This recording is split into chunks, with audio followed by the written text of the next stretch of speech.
আসসালামু আলাইকুম। ওয়ালাইকুম সালাম।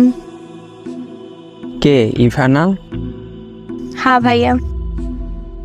তোমার ফ্রেন্ডের থেকে তোমার আইডিটা নিলাম। হ্যাঁ জানি আমি, ও আমাকে বলছে। ও আচ্ছা। জি ভাইয়া, কিছু বলবেন? না তেমন কিছু না। আচ্ছা। তো কি করো? পড়া শেষ করে অনলাইনে আসলাম। ও আচ্ছা। আপনি কি করেন ভাইয়া? এই তো আড্ডা দিয়ে বাসায় আসলাম কিছুক্ষণ আগে, এখন শুয়ে আছি। আচ্ছা। একটা কথা বলি? হ্যাঁ ভাইয়া বলেন। তুমি যে তোমার বান্ধবীর সাথে যাও, তোমার বান্ধবী প্রেম করে আর তুমি পাহারা দাও, তোমার খারাপ লাগে না? কি করব বলেন? আপনার বন্ধু আমার বান্ধবী পাগল করে ফেলায় দেখা করার জন্য। ও আমাকে ইমোশনাল কইরা তারপর সাথে নিয়ে যায়।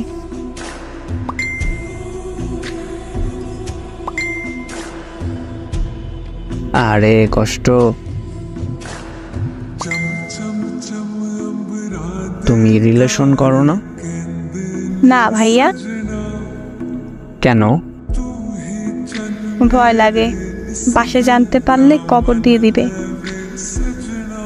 আর আমাকে কেউ পছন্দও করে না যে রিলেশন করবে।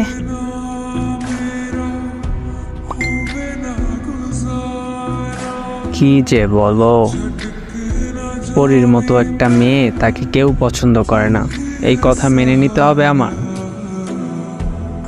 কে পড়ি? তুমি? মিথ্যা বললেন না। মেয়ে পটাতে গেলে এমন ছোট্ট খাট্ট মিথ্যা বলতে হয় গাইস। এখানে মিথ্যে বলে আমার কি লাভ?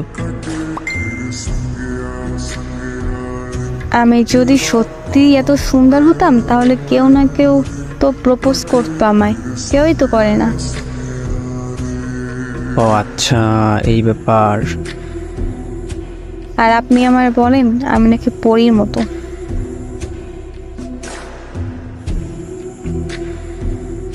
যেভাবেই হোক মেয়ে কিন্তু পটাতে হবে গাইস।